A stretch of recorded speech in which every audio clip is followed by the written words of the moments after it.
할렐루야. 오늘 예배 끝나고 우리 구역 셀 리더들 모임하고 그 다음에 운영위원회가 있거든요. 운영위원들 셀 모임에 같이 참석하시고 셀 리더 모임 끝나고 운영위원회 그렇게 하시도록 하겠습니다. 좀 7월 달에는 어떻게 좀 해볼까 했는데 또 1000명이 넘어가서 제 4차 대유행이래요. 이게 사탄이 나하고 한번 해보자는 건지 시작하려니까 또 막아서고 시작하려니까 또 막아서고 어쨌든 우리 성도님들 어디 가시든지 이게 1000명 넘어서고 서울이 500명이 넘고 수도권이 위협받으면 가는 곳마다 안전하지 않다는 뜻이거든요. 해서 백신 접종 가능하신 분들은 빨리 서두르시고 그렇다 하시더라도 이 마스크 꼭 쓰시고 주일날 말씀드렸던 대로 예배를 위해서 온 정성을 모아주실 것을 부탁드립니다. 이 다비다 이야기, 오늘 말씀의 제목이 다비다 이야기인데요. 우리 오늘 다비다 선교의 헌신 예배, 이 다비다라는 이름은 아람어입니다. 당시 예수님 계실 당시에 썼던 어가 아람어거든요. 그러니까 아람어로 다비다. 이걸 헬라어로 말을 바꾸면 도르가라. 도르가라는 뜻. 그래서 다비다와 도르가가 같은 여인입니다. 이 도르가 이름의 뜻이 사슴이라는 뜻이에요. 우리 여성들이 제일 좋아하는 사슴, 영양. 목이 길어서 슬픈 짐승이에요. 상당히 그 여성스러운 이름이고요. 당시의 그 사회적인 활동을 많이 하던 여인들의 부류에 드는 그런 성격의 이름입니다. 사슴이라고 하는 그 의미가 갖는 여러 가지 것들이 있겠지만 원래 사슴은 공격적이 못 돼요. 늘 도망다니고 그러나 이렇게 가만히 서 있으면 자태가 뛰어난 짐승입니다. 그래서 어떤 다비다 도르가의 섬김은 교회에서 보기에 마치 먼 거리의 사슴이 유유자적하게 그 자태와 더불어서 섬기는 그런 모양의 우리 교회의 모든 다비다 여성계들이 훌륭한 사슴 되시길 주의 이름으로 축복합니다. 이 다비다가 주로 활동하던 시대가 사도 바울이 본격적으로 선교 활동을 시작하기 전이었어요. 그래서 먼저 이 빌립이 욥바에다가 교회를 세웠습니다. 그래서 욥바에 세운 교회의 신실한 여성도가 바로 이 다비다였어요. 도르가. 실제로 이 빌립이 먼저 흩어져서 선교를 시작해서 여러 지역에 복음 전하러 다녔던 기록은 성경 여러 군데 있습니다. 이 다비다 이야기가 나오는 것이 오늘 이 본문 사도행전 9장 1절 외에는 특별히 언급되는 데가 없거든요. 그런데 이 다비다가 우리 교회만 여성교회가 있는 게 아니라 다른 교회도 다비다 여성교회가 다 있습니다. 왜냐하면 다비다가 가지고 있는 우리에게 보여주고 있는 그의 섬김의 이야기가 너무도 아름답기 때문에 그랬습니다. 욥바에 다비다라 하는 여제자가 있다. 이 여제자라는 말을 성경에서는 잘 붙이지 않는 표현입니다. 그런데 이 여제자에 맞서는 사람들이 남자 제자들이잖아요. 사도들이에요. 그러니 이 사람들 생각에 그 욥바 교회의 도르가의 위치가 어느 정도였는지를 충분히 이해할 수 있는 표현입니다. 이 사도행전의 저자 누가가 도르가를 다비다를 향해서 욥바 교회의 여제자다 이렇게 말했습니다. 이건 굉장한 비중을 두고 있는 얘기인데요. 처음부터 기록하기를 선행과 구제하는 일이 심히 많았다. 아주 셀 수 없을 정도의 선행과 구제가 그에게 있었다는 뜻입니다. 결국 이 여제자 도르가가 한 얘기는 선행과 구제. 구제는 집사의 주 사명입니다. 아시죠? 초대교회 예루살렘에서 7 집사가 세워진 이유가 자꾸 구제하는 일로 성도 사이에 다툼이 생기니까 너희 중에 성령과 지혜가 충만한 사람 7을 택하여 그들에게 구제하는 일을 맡기고 우리는 기도와 말씀 전하는 일에 전무하겠다 해서 최초로 초대교회에서 떨어져 나오는 것이 7 집사고요. 그 7 집사의 주 책무가 구제의 일입니다. 교회 안에서 성도들을 구제하고 돌보는 일, 그들의 어려운 형편을 살펴서 사도들과 더불어 그들을 챙겨가는 일이, 구제하는 일이 집사의 책무였습니다. 그러고 보면 이 도로가가 교회 안에서 많은 선행과 구제가 도로가의 상징적인 표현으로 되어 있었다는 겁니다. 이 특히 선행에 관한 구체적인 이야기가 본문 속에 나오는데 뭐라고 나와 있느냐 하면은 베드로가 왔을 때요, 39절 끝에 보면 모든 과부가 베드로 곁에 서서 울며 도로가가 그들과 함께 있을 때에 지은 속옷과 겉옷을 다 내보이거늘, 이렇게 말합니다. 이것은 모든 사람들의 일치된 공통적 해석은 뭐냐면 도로가는 지금 말하는 재봉틀, 소위 말해서 옷 만드는 여인, 아주 탁월한 재능을 갖고 있었다는 거죠. 이 옷 만드는, 지금 여러분들이 옷이 하도 많아서 옷에 대한 게 별로 중요하게 생각하지 않으실지 모르고 좋은 옷, 귀한 옷, 멋진 옷을 찾으시면 당시에는 겉옷 하나 구하는 것이 큰일이었습니다. 그래서 오죽하면 겉옷을 저당 잡는다는 표현까지 썼겠어요. 그래서 지금 이 도로가가, 다비다가 옷을, 겉옷과 속옷을 만들어서 그 요빠교회 사람들을 중심으로 구제했다고 하는 거예요. 그리고 그걸 많이 했습니다. 정말로 힘이 많아요. 누가의 눈에 힘이라는 표현을 쓸 정도로 도로가는, 그래서 어떤 학자는 너무 많이 봉사해서 죽었다, 이렇게까지 얘기합니다. 그 생명이 다하도록까지 요빠교회 성도들을 섬기고 그 교회 여제자로서의 삶을 살았다는 거죠. 그것은요, 정말 너무 그렇게 많이 해서 정말 힘들어서 죽었을 정도의 고난인지는 몰라도 분명한 것은 도로가가 최선을 다해서 주의 교회를 섬긴 것은 분명합니다. 여기에 은사라는 개념이 나타나요. 이 은사가 뭐냐 하면 은혜로운 선물인데요, 이것은 달란트, 재능과는 약간의 차이가 있습니다. 사람들은 타고날 때부터 자기들의 재능을 갖고 태어나요. 어떤 사람은 달리기를 잘하고, 어떤 사람은 남을 구제하기를 잘하고, 남 도와주기를 잘하고, 오지랖이 넓은 사람, 다양한 성격을 타고나는 자기 재능이 있습니다. 누구는 그리기를 잘하고, 만들기를 잘하고, 싸움을 잘하고, 등등등등. 그런데 그런 타고난 재능과 달리 은사라고 하는 것은 은혜의 선물이란 뜻이거든요. 그런데 선물은 일방적으로 주는 사람이 주는 건데, 이 은사에는 하나의 목적이 있습니다. 이 은사의 목적은 뭐냐면 교회를 세우고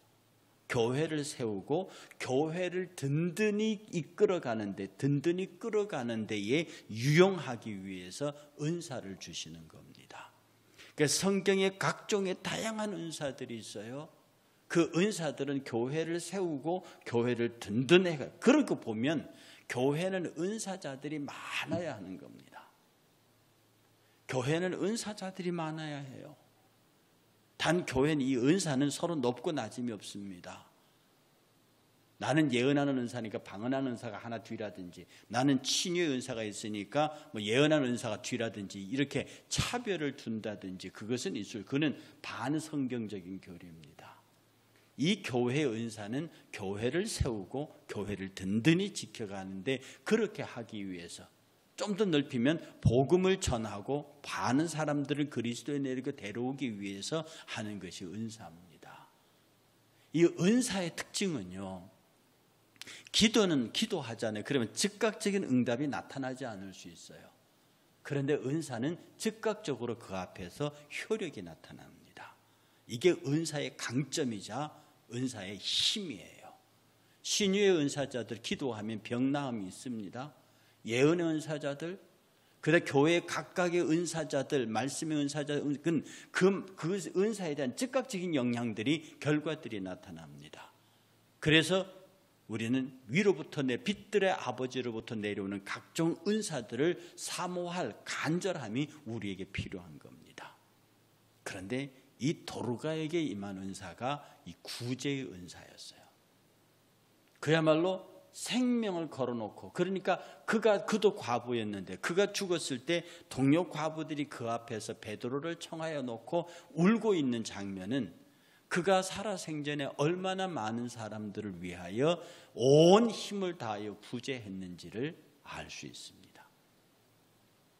그래서 이 도르가를 통해서, 다비다를 통해서 볼 수 있는 것은요, 실제로 얼마나 많은 봉사와 구제가 우리 교회에 있느냐를 돌아보게 하는, 어쩌면 우리 다비다 여선교회가 이 도르가의 다비다를 닮아서 얼마나 많은 사람들에게 나의 사랑과 나의 신앙과 내가 가진 것들을 나눌 수 있는가라고 하는 것들을 돌아보면 다비다의 최고의 멋진 것일 겁니다.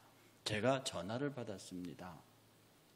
제가 직급과 이름을 대면 금방 아니까 여기서는 그냥 성도라 하겠고 그냥 부부라 하겠습니다. 어떤 분이 몸이 우리 교인입니다. 많이 아프셨어요. 그런데 어떤 부부가 직접 찾아와서 예배를 드려드리고 예배를 드려주고 그리고 기도하고 예배 드리고 갔대요. 그분과 같이 예배를 드리고 예배 드리고 그리고 많이 위로하고 갔대요. 몸이 아프신 분이세요. 그런데 또 어떤 분이 와서 또 부부가 문 앞에다가 이렇게 반찬을, 여러 가지 반찬을 해서 문 앞에다가 놓고 갔대요. 직접 만나면 부담스러워 할까봐 문 앞에 놓고 갔대요. 그분이 저한테 전화하면서 목사님한테 자랑하려고 전화했어요. 그 음식 받아놓고 반찬 받아놓고 많이 울었대요. 그리고 문자로 답장을, 편지를 보냈대요. 신앙생활 잘하겠습니다라고 그렇게 보냈다고. 여러분, 그럼 우리 교회 됐습니다. 그러면 우리 교회는 된 겁니다. 됩니다. 그 이야기를 그 성도가 담임 목사에게 울면서 자랑한다. 아니, 그런 교회가 안 되면 어떤 교회가 되는데요? 다음 주일날 꼭 교회 가겠습니다. 그런 교회가 안 되면 어떤 교회가 되는데요? 여러분, 여러분의 머릿속에 스스로를 점검해 보십시오.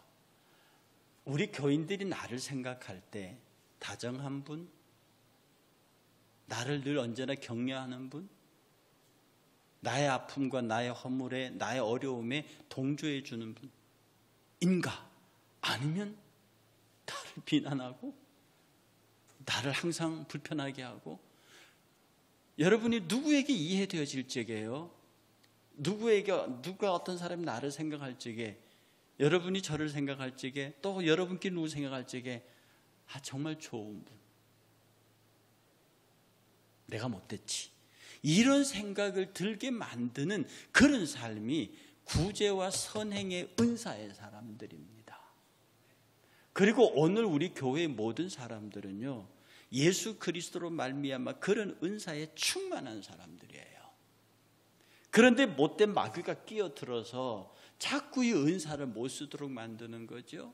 시기하고 질투하고 판단하게 만들고, 자기가 영적으로 조금 더 높다고 생각하면 함부로 그렇지 못한 성도들을 말하고, 자기의 영적 차원과 생각과 다르면 가차없이 상대를 비난하고, 그래서 상대를 울게 만들고 아프게 만들고, 그러면 그것을 자기의 영적 승리로 보고, 이렇게 해서 상대의 마음을 아프게 한 기억들과 뒤집어서 내가 그에게 할 말이 많고 내가 그에게 따질 말이 많음에도 불구하고 그건 접어놓고, 우선 그가 아프니까, 우선 그가 힘드니까, 그가 어려우니까 내가 먼저 그에게 나의 사랑을 보낼 수 있는 모습, 어쩌면 이것이요 진정한 다비다의 모습입니다.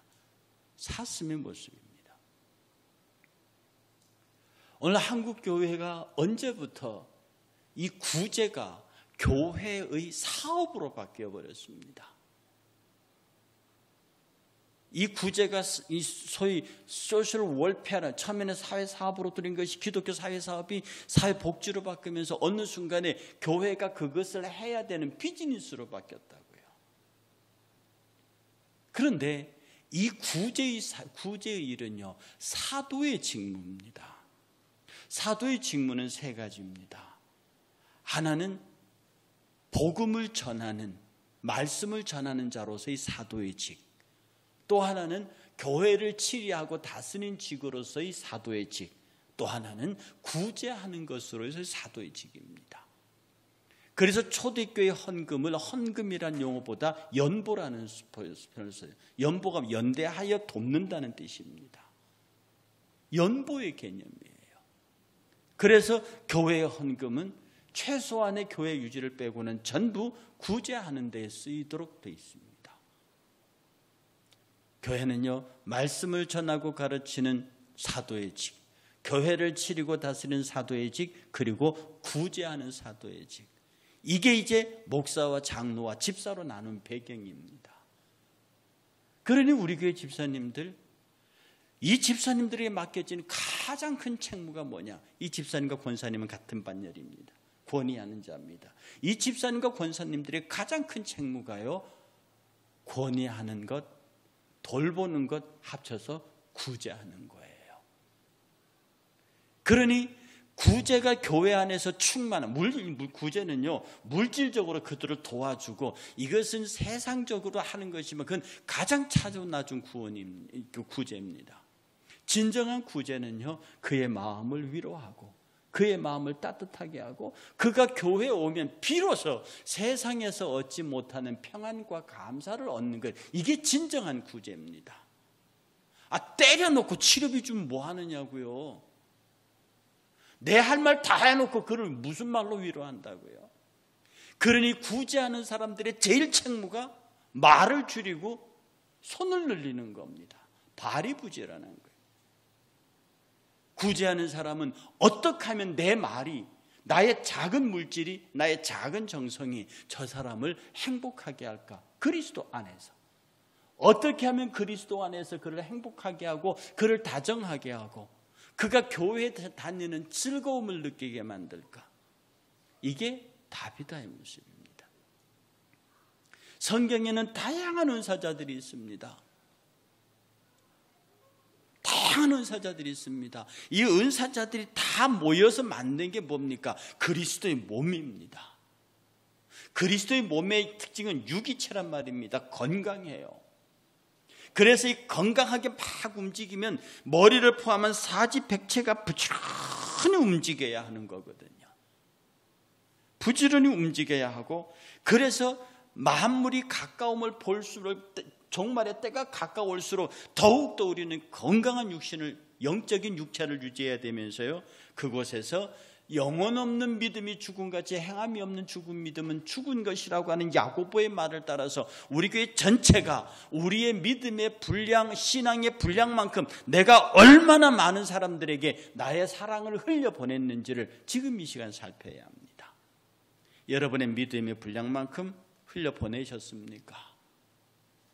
여러분의 사랑을 흘려보내고, 여러분의 물질을 흘려보내고, 여러분의 가진 것을 흘려보냈습니까? 여러분이 예수에 대해서 사랑에 말하는 만큼, 예수에 대해서 감사하는 것만큼, 예수님을 사랑하고 따르는 것만큼 내 형제 자매들에게 여러분의 것을 구제하여 나누었느냐 이 말입니다. 얼마나 흘려보내셨습니까? 성경 한 구절 찾겠습니다. 베드로전서 4장 7절입니다. 베드로전서 4장 7절에서 11절 함께 천천히 봉독합니다. 베드로전서 4장 7절에서 11절 함께 봉독합니다. 베드로전서 4장 7절 만물의 마지막이 가까워왔으니 그러므로 너희는 정신을 차리고 근신하여 기도하라. 무엇보다도 뜨겁게 서로 사랑할지니 사랑은 허다한 죄를 덮느니라. 서로 대접하기를 원망 없이 하고 각각 은사를 받은 대로 하나님의 여러 가지 은혜를 맡은 선한 청지기같이 서로 봉사하라. 만일 누가 말하려면 하나님의 말씀을 하는 것 같이 하고 누가 봉사하려면 하나님이 공급하시는 힘으로 하는 것 같이 하라. 이는 범사에 예수 그리스도로 말미암아 하나님이 영광을 받으시게 하려 함이니 그에게 영광과 권능이 세세에 무궁하도록 있느니라. 아멘. 베드로가요, 그 교회의 성도들에게 간절히 부탁하기를 만물의 마지막에 가까워왔다. 이때 베드로의 이때의 선포나 지금의 선포는 같은 겁니다. 만물의 마지막의 때가 가까워왔어요. 베드로 시대도 정말 말세였고 지금도 말세입니다. 제가 말세는 예수 그리스도의 십자가 달리기 위해서 오셨던 베들레헴 탄생부터 재림할 때까지가 말세라고 그랬습니다. 그게 종말입니다. 우리는 지금 종말의 때를 살고 있습니다. 만물의 마지막이 가까워왔으니 너희는 정신을 차리고, 이게 정신을 차린다는 말은 기준과 원칙을 지켜라는 말입니다. 근신하여 기도하라. 네 스스로를 삼가서 기도하라. 그런데 그 기도의 구체적인 실천이 뭐냐 하면 무엇보다 뜨겁게 서로 사랑하라. 사랑은 허다한 죄를 덮느니라. 저는 이 말에 엄청난 도전과 충격을 받습니다. 어떤 형제가 죄가 있잖아요. 그를 사랑하면 그 사랑이 그의 죄를 덮어버립니다. 그것은요, 죄를 눈 감아준다는 말이 아닙니다. 그가 죄를 지었어요. 근데 내 사랑이 그를 덮어버렸습니다. 그 죄가 그 안에서 회개되기 위해서 몸부림치는 역사가 일어난다는 뜻이에요. 그걸 공개적으로 고발해서 치는 것이 아니라 요셉의 모습이죠. 자기 아내가 자기와 상관없이 아이를 가졌어요. 마땅히 율법의 의로움으로 말하면 끌어내서 공개 재판을 통해서 돌로 쳐 죽여야죠. 그래야 요셉이 의로운 사람이지. 그런데 요셉의 사랑이 마리아를 덮었어요. 그는 의로운 사람이라 가만히 끊고자 했습니다. 성령께서 그것을 얼마나 높이 치십니까? 우리는 피차 뜨겁게 사랑하며 죄 지은 그 사랑을 내 사랑으로 덮어버리면 그 덮인 사람은 회개할 수밖에 없게 된다는 뜻입니다. 사랑이 허다한 죄를 덮는다는 말이 이런 뜻입니다. 사랑하는 교회는 회개의 역사가 있을 수밖에 없어요. 사랑하는 교회는 회개할 수밖에 없습니다. 사랑하지 않으니까 말에 변명을 해야 되고, 사랑하지 않으니까 내가 그 말에 반항을 해야 되고, 싸워야 되고, 이겨야 되고, 그런 치열한 피 튀기는 소위 의인 논쟁, 의인 전쟁이 발생하게 된다는 뜻입니다. 기도를 해도 정죄하는 기도를 하고요. 나의 의로움을 드러내는 기도를 하게 되고요. 계속해서 말하기를 서로 대접하기를 원망 없이 해라. 원망 없이란 말은 불편하지 않게 내가 하기 싫은데 억지로 이런 뜻입니다. 그러지 마라. 너희가 서로 대접하기를 즐겁고 기쁜 마음으로 기꺼이 해라. 그리고 각각 은사를 받은 대로. 지금 여러분 오늘 이 말씀을 통해서요, 스스로 물어보죠. 하나님 도대체 내 은사는 뭡니까? 내 은사는 뭡니까? 이건 여러분이 타고날 때 받았던 달란트와는 다릅니다. 재능과는 달라요. 하나님이 이 교회를 세워가고 이 교회를 든든하게 하시기 위해서 하나님이 이 교회를 위해서 내게 주신 게 뭔데요? 내가 복음을 전하고 하나님의 사람으로 살기 위해서 내게 주신 게 뭔데요? 분명히 있습니다. 분명히 있습니다. 그 은사는요, 발견해야 하고요. 그 다음에 그 은사는 개발해야 합니다. 안 하면 그 은사 사라집니다. 아세요? 제가 지난 금요일날 기도회 인도했죠. 집에 들어가서 집사람한테도 한 방 먹었지만, 아내한테도 한 방 먹었지만, 당신이 한 1년 반 정도 집회 안 하니까 굉장히 어색하더라고요. 제가 지난주 금요일날 좀 힘들었습니다. 집회를 안 하다가 그 30분 짧은 집회를 했는데요, 이게 막 언밸런스가 일어나고 말이 막 꼬이고 그럽더라고요. 네, 하나님 앞에 회개했습니다. 이 기도의 은사, 집회, 찬양, 말씀의 은사 묻어두는 순간에 은사는 사라집니다. 은사는 하나님이 주신 은사는요, 쓰지 않으면 빛이 바래고 나중엔 사라져버려요. 제가 하나님께 받은 은사 굉장히 많거든요. 한때 은사는 너무너무 힘들어서 하나님 이거 가져가서 해서 하나님이 가져가시는 은사 있습니다. 그게 무슨 은사로 했습니까? 여러분 믿든지 말든지 여러분이 2개로 보이는 은사였어요. 지금 그거 안 보입니다. 걱정하지 마십시오. 실제로 30대 초반에는요, 집회 나가면 민 집사님이 민고사님이 2개로 보인다니까요. 여기 앉은 민고사 진짜 민고사가 뒤에 보입니다. 그러냐, 저는 그거 죽는 줄 알았습니다. 사람 돌아버리는 줄 알았습니다. 어디 가서 진짜 임금님 당나귀 할 수도 없고. 그래서 하나님 제발 이거 걷어가시고 다른 걸로, 그래서 하나님이 바꿔주셨어요. 여러분, 은사는 말입니다, 꾸준히 개발하고 하면 점점 더 빛나는 은사로 나갑니다. 기도하던 사람이 기도하면 방언의 은사를 받고, 방언의 은사 개발되면요, 그야말로 방언의 심층 세계까지 올라가면 사람들이 상상도 하지 못하는 세계들을 봅니다. 그냥 멈추면 거기서 죽어요. 구제의 은사도요, 사랑의 은사도 멈추면 죽어요. 그러니 여러분이 갖고 있는 은사가 무엇이든 계속 그 은사를 활용하고 그러니까 절대로 여러분 이건 하나님 앞에서 내가 교회를 위해서 주님께 주신 것이라 생각하면 그건요, 찬양의 은사 가진 사람들, 전도의 은사를 가진 사람들, 그거 얼마만 안 해보세요. 그냥 죽어요. 그냥 사라진다고요.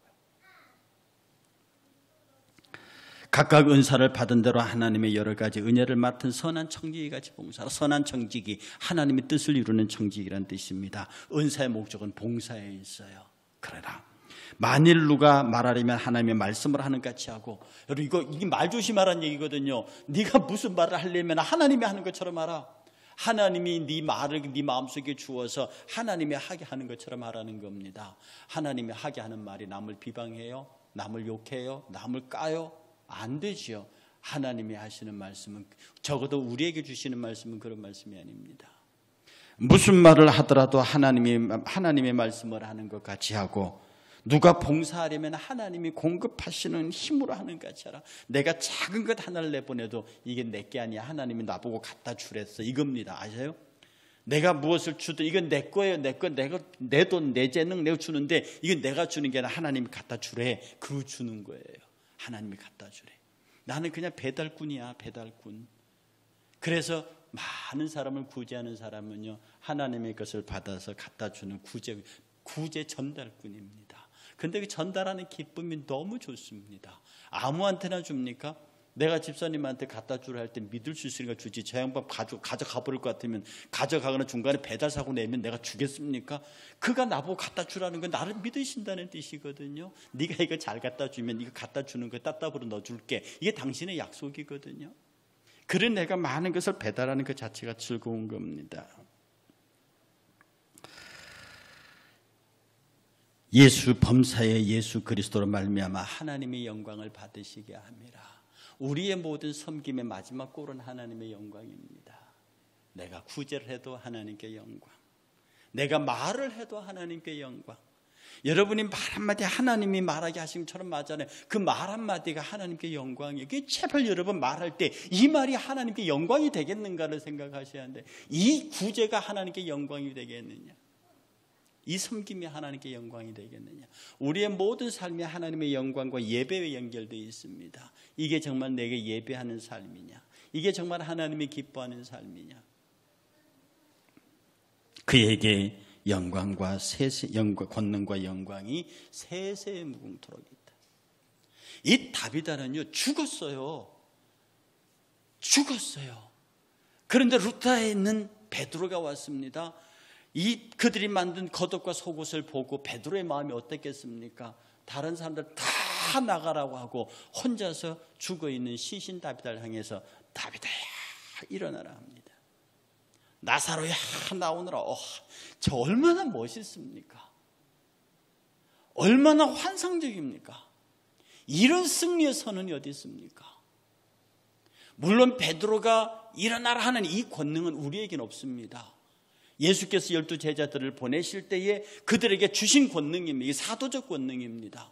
지금 우리에게는 사도적 권능은 없어요. 우리는 그때는 베드로와 예수께서 직접 받은 제자들은요, 기도하지 않고도 예수처럼 명하여 일을 처리할 수 있는 능력이 있는 직권적 사도들입니다. 우리에게는 그런 능력이 없어요. 우리는 주의 이름으로 기도하면 그런 능력이 나타납니다. 기도하면 그 기도의 내용이 주님과 합하면 그보다 더한 일들도 일으켜냅니다. 저는 사도적처럼 직권적인 은사는 아닙니다. 베드로가요, 그 죽은 다비다를 향해서 다비다야 일어나라 하는 그 놀라운 메시지 속에는 다비다야 네가 이겼다. 다비다야 너를 통하여 하나님께서 영광을 받으셨다. 다비다야 너의 죽음조차도 하나님께서 당신의 영광을 위해서 사용하신다. 다비다가 그 말을 듣는 순간에 일어났어요.